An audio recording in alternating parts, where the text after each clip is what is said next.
Welcome to Asia Outlook. I'm Melody and I'm here to report the top stories from around Asia. Chinese President Xi Jinping has urged efforts to overcome the negative impact of the COVID-19 epidemic to ensure the country reaches its goals in poverty alleviation and the building of a moderately prosperous society in all respects during an inspection tour in northwest China's Shanxi province. During his inspection from Monday to Thursday, President Xi learned about ecological conservation in the Qingling Mountains, poverty alleviation, and work resumption, and conducted research on coordinating COVID-19 control with economic and social development, as well as poverty alleviation. Let's take a look.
China set Friday as the country's Space Day in 2016 to mark the launch, and the country has announced its first Mars mission, calling it Tianwen-1, which means as the sky.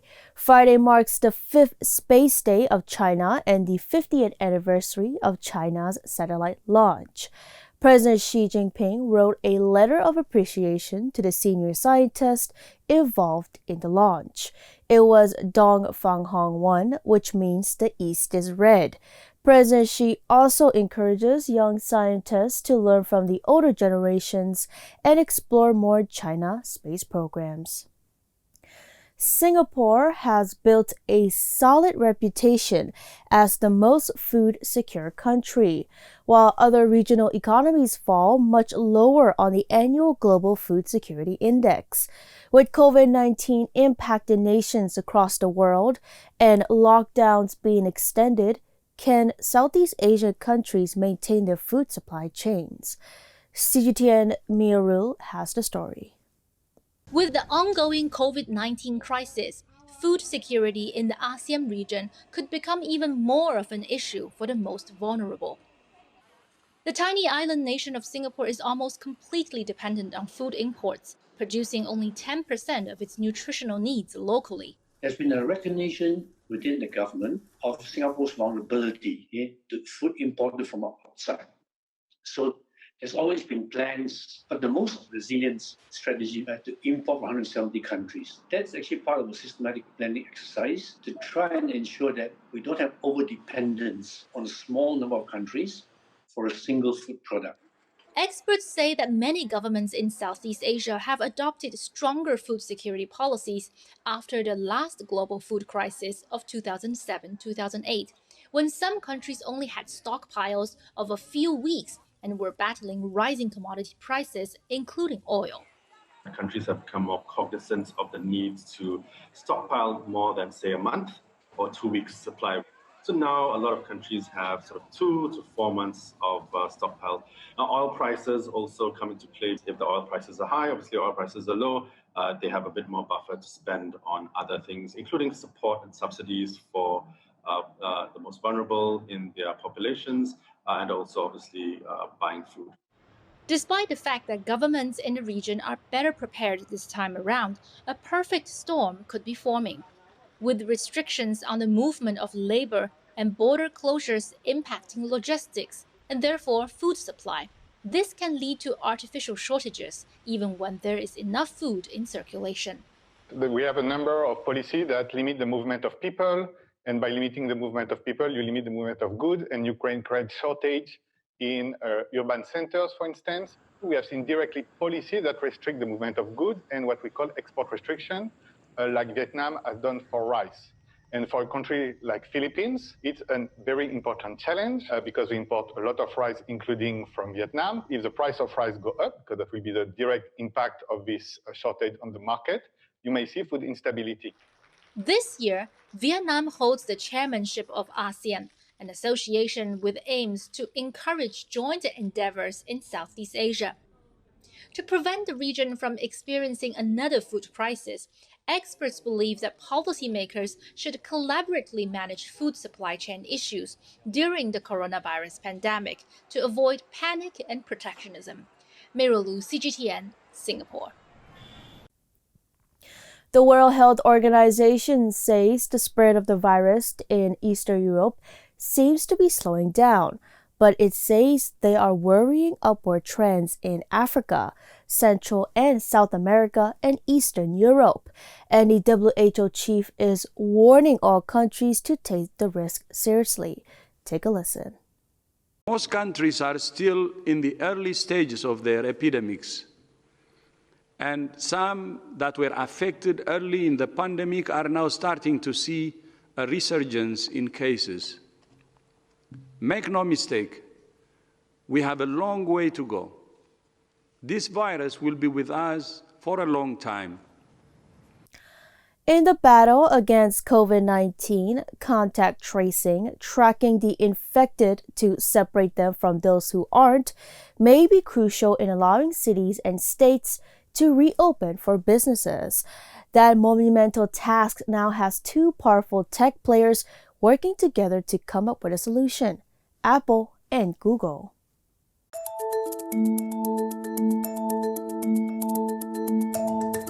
The minute I heard this news, the first thought came to my mind is, Marvels and DC, Avengers and Justice League getting together to fight a common enemy.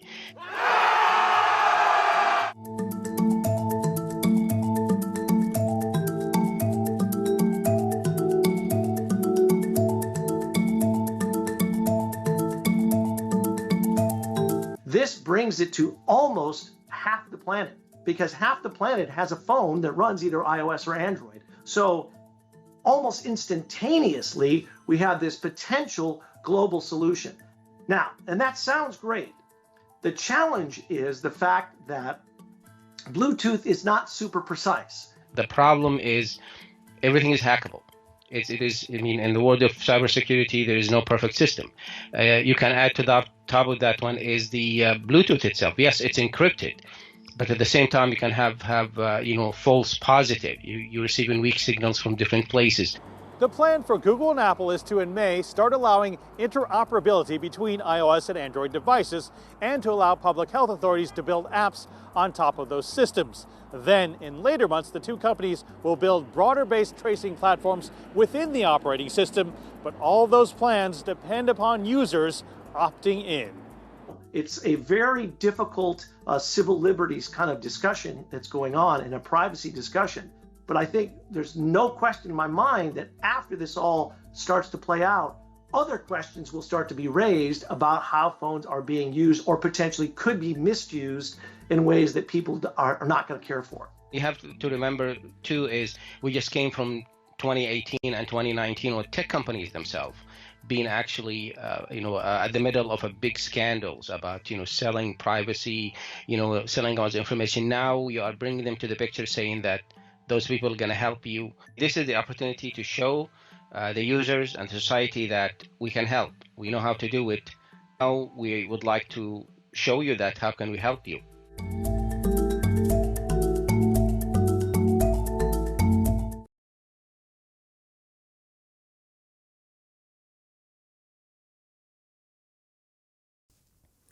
Stay with us as we bring you more news on Asia Outlook.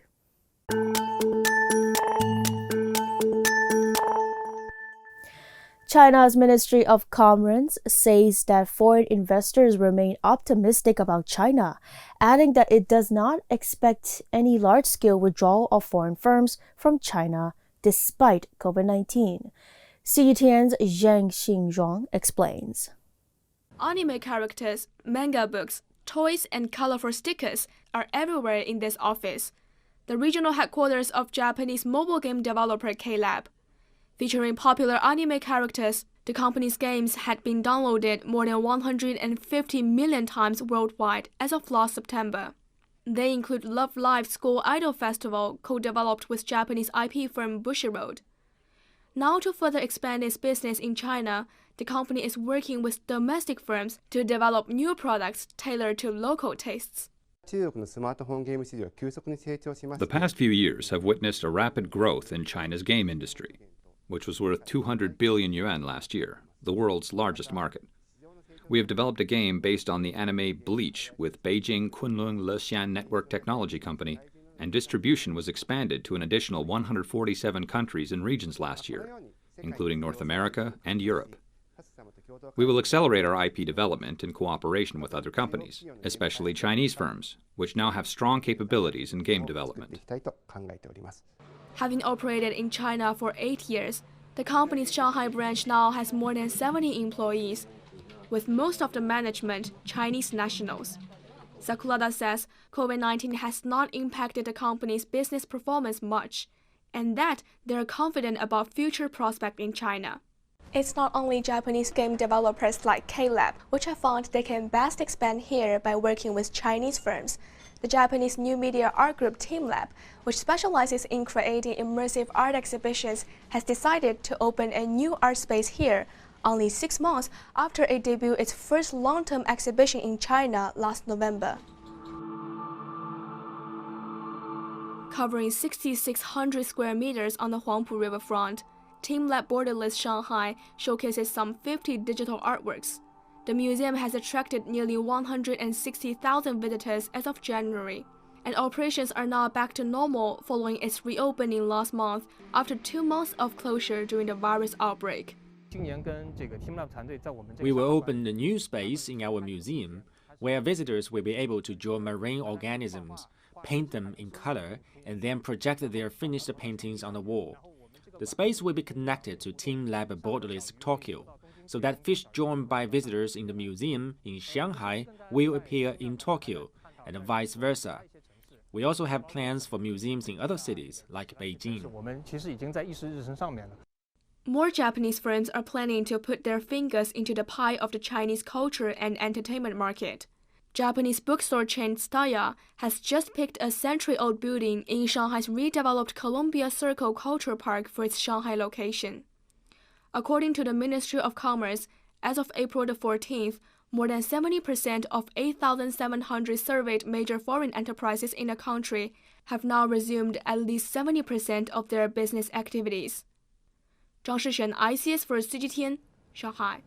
Russia President Vladimir Putin doing a video conference about COVID-19 epidemic prevention on Monday said they have received 150 million masks from China. Let's take a look. Мы в Китае, когда нашим друзьям было тяжело в феврале, направили 2 миллиона масок. Так?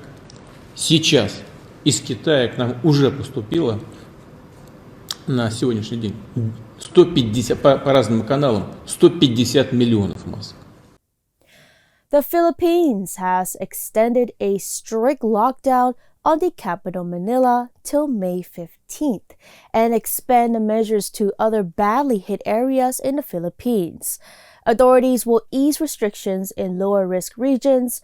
The Philippines has confirmed nearly 7,000 cases with 462 deaths.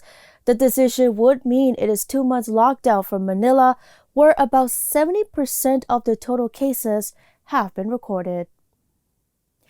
A new generation of substitute meat makers are finally getting a taste of the Chinese market as big players like Starbucks, KFC, and Papa John launch plant-based dishes to reach a new audience in China. CGTN Morag Hobbs has more. As the outbreak slows in China, companies around the country are headed back to work, and Starbucks is no exception. It's the perfect time to try something new, and the company is hoping that the products it's released this week will draw in curious and environmentally conscious diners. The menu launch, which coincided with this year's Earth Day, features 3 dishes using Beyond Meat's plant-based beef alternative, as well as 2 using OmniPork's plant-based pork. I'm very excited because today I get to test them out and see if I can tell the difference between the real thing and the plant-based alternative.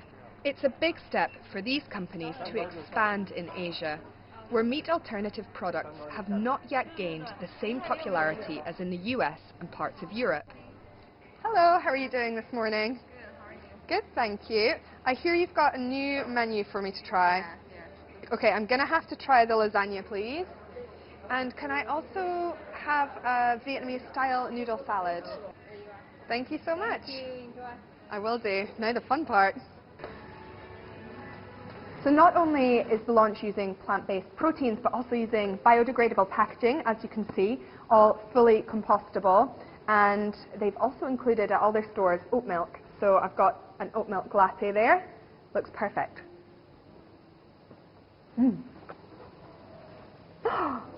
Oh, it looks fancy. Smells like lasagna. Well, I would say that looks like a lasagna.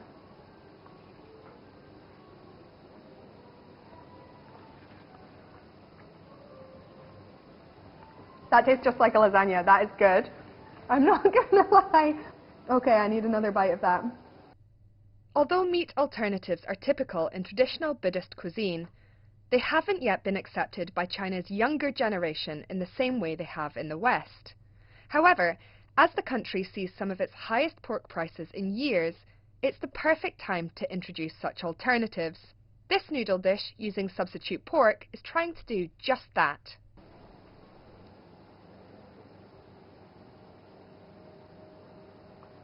That's really interesting. The texture is really meaty, actually. Don't mind me, really. I'm going to finish all of this food. Despite previously being seen as something just for vegetarians or vegans, it's hoped that initiatives like this will help introduce plant-based substitutes as a lifestyle choice and a healthy alternative for both vegetarians and meat-eaters alike. Morag Hobbs, CGTN. Lockdowns, restrictions on travel, and a fall in industrial production due to the COVID-19 outbreak has slashed air pollution levels across the globe. Social media is abuzz with pictures of clean skies and green landscapes, which almost seem unimaginable even till 6 months ago. But hidden between those pictures are social media posts about littered masks, gloves, and other personal protection gear dumped on sidewalks, outside grocery stores, and near water bodies by the general public. Gary Stokes, Operations Director for Oceans Asia, tells us more. Giving out free hand sanitizer to 1.5 million households in Singapore, we really do not want to create an additional 1.5 million worth of new plastic bottles.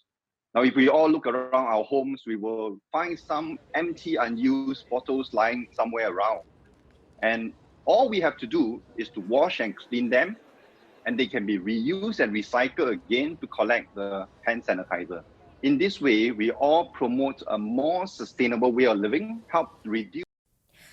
The district Masjid was where early Indian Muslim immigrants to Malaysia settled. Today, the vast majority of residents are foreign migrant workers from South Asia and Indonesia. CGTN Ryan Meltzer has more from Kuala Lumpur. The Masjid India neighborhood was traditionally home to Muslim immigrants from India. Most people living here now are foreign migrant workers from the subcontinent and Indonesia. One building in this enclave was completely locked down at the end of March. The few Malaysians living in this building. which has seen more than 80 COVID-19 cases. Before we were unaware of it. After we have been put under lockdown, they started to take in went for testing, went to every house to test and took the suspected cases away. I was a bit anxious when we were called to go for testing. Then in another mind, we were saying it's good for us to have it tested and, so after testing and coming, okay, we were not called, so we just assumed that we are at the safe side. Yeah, in some units, you have about 10, 12 people staying inside, foreign workers and so on. Overcrowded. Some food is coming in, so you have to be content with that. Most of the time, it's rice with some gravy, side dishes. Sometimes you have chapatis. But the lockdown and mass testing has area that would normally be packed with Ramadan shoppers seems to have paid off. Very quiet. I'm feeling so out of place, actually. After an initial spike following the start of mass testing, almost no new cases have been detected here for several days now. Ryan Meltzer, CGTN, Masjid India, Kuala Lumpur.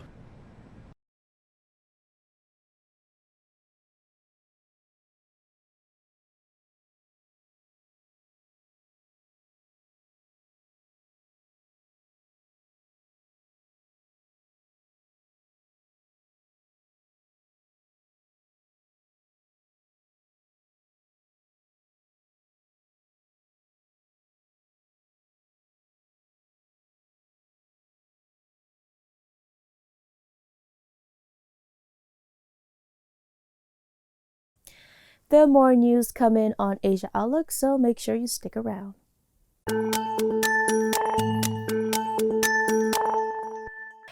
Musicians often create new music in times of adversity in hope to spread positivity and form solidarity among people.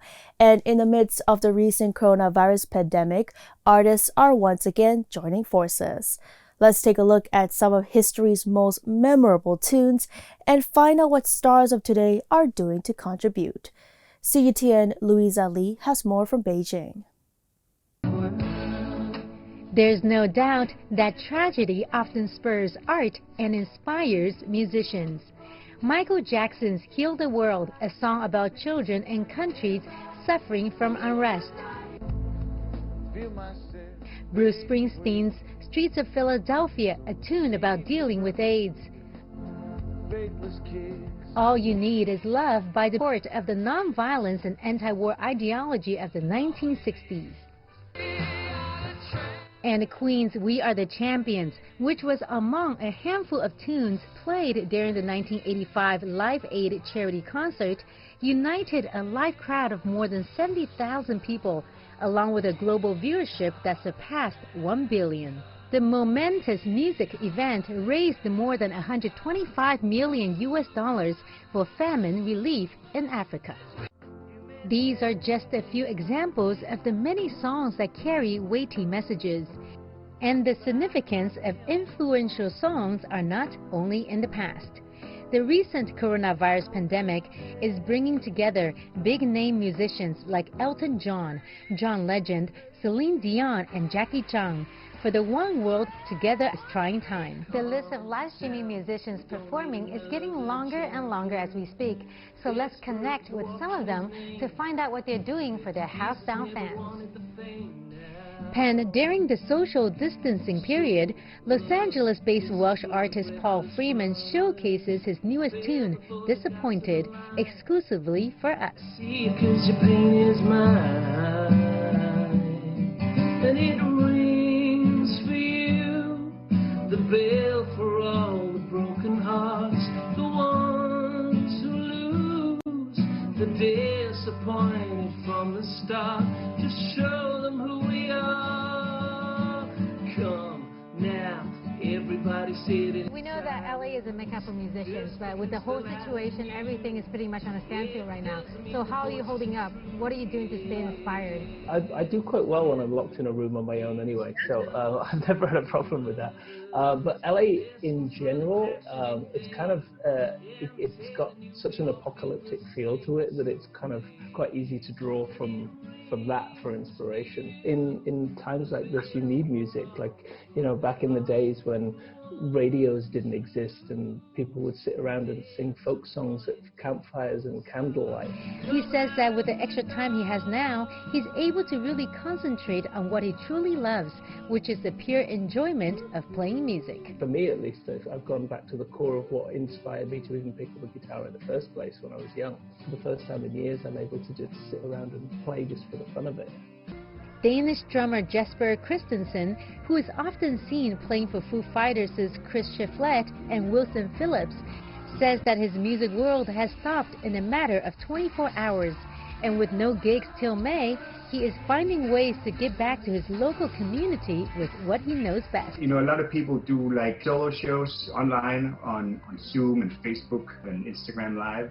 Right. And I think it gives other people a sense of normality. It's hard for me as a drummer because as of now, the technology doesn't really allow for a lot of collaboration because of lag and sync time. And it's pretty much geared for one person doing a performance.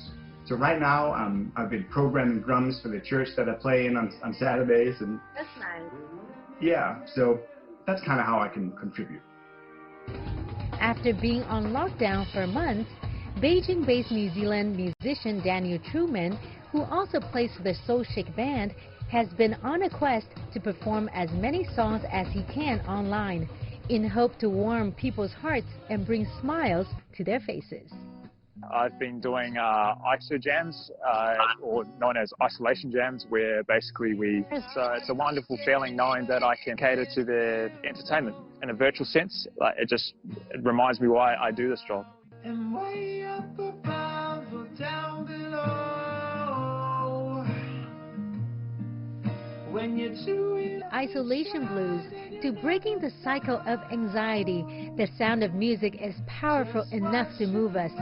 As German poet Heinrich Heine once said, where words leave off, music begins.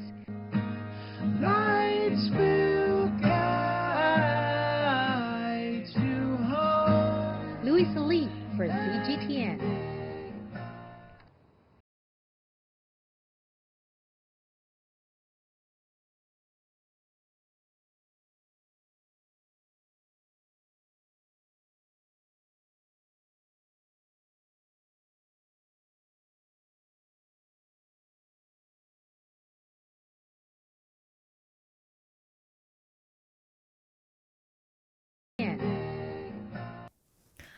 Muslims across the world are observing Ramadan with epidemic restrictions still in place. The Malaysia government has extended its lockdown by 2 weeks until May 12, and it's urged Muslims to be positive despite not being able to buy delicacies to break their fast, at Ramadan bazaars, or perform nightly prayers at mosque. The seafood market in Wuhan, believed by many to be the source of the coronavirus outbreak, has reopened. While there is no conclusive evidence linking the market with the origin of the disease, it hasn't stopped international speculation and scapegoating. CTN's Liu Xin visited the market to find out more. It's very busy. Let's take a look what's happening here. These are curry fish, what I mean.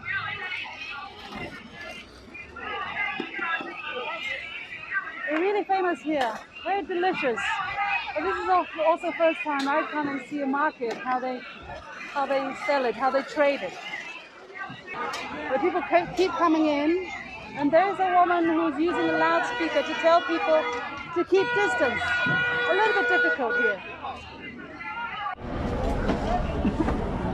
This is one of the biggest neighborhood vegetable and meat market in Wuhan. Normally it's indoors, but here at the entrance, here it says it's under renovation, so it's temporarily closed. So all of the sellers are selling outdoors. By the way, visiting these kind of street markets is my favorite thing to do. Crayfish again. So obviously it's difficult to keep any kind of a social distancing here, but because everybody is wearing a mask, so I guess it's okay. And actually the city is pretty safe right now. 这肉是腌过的是吗？还是？腌过的3年。拿骨头。有活鸡吗？活鸡都是活鸡杀的。什么时候杀的？早上杀的。今天早上杀的。对。那现在还能买到活鸡吗？现在没有，这个市场里面不能卖。这个菜市场是一直都开的吗？还是最近才重开？它才开的，才开天吧。停了多长时间？停了4个月，已经卖一卖。Something about these markets is that it's very down to earth. People would come here in their pajamas, maybe, and they would bargain over a cent or two. So that's the kind of daily life flavor of this market. Laborer Dayaram Kushawaha, 28 years old, and his wife would usually be hauling bricks in the north of New Delhi. Their 5-year-old son would be nearby. But the construction site has fallen silent amid India's nationwide lockdown, leaving him and countless others like him no way to feed his family or pay the rent. Dayaram Kushawaha's family joins throngs of people on the long trek home. It may be one of the biggest mass migrations in India since partition in 1947. A nationwide lockdown has been enforced since midnight on March 25th. Officials say it's needed to beat the disease in such a densely populated country. But it's left many families with no way to make ends meet. Dayaram's family were left with no choice.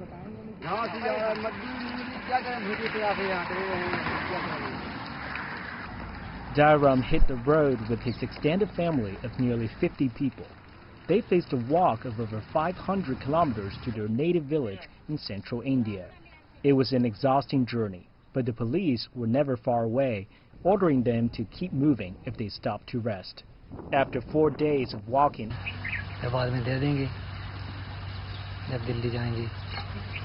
but loans are not cheap, and interest rates can quickly take it spiraling into unpayable debts.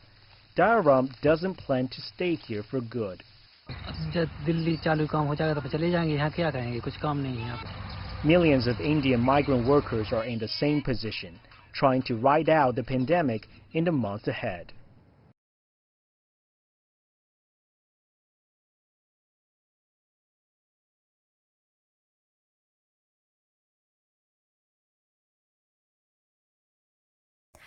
And that's all we have for today's Asia Outlook on MI Radio. Thank you for being with us. We'll be back next week. Until next time.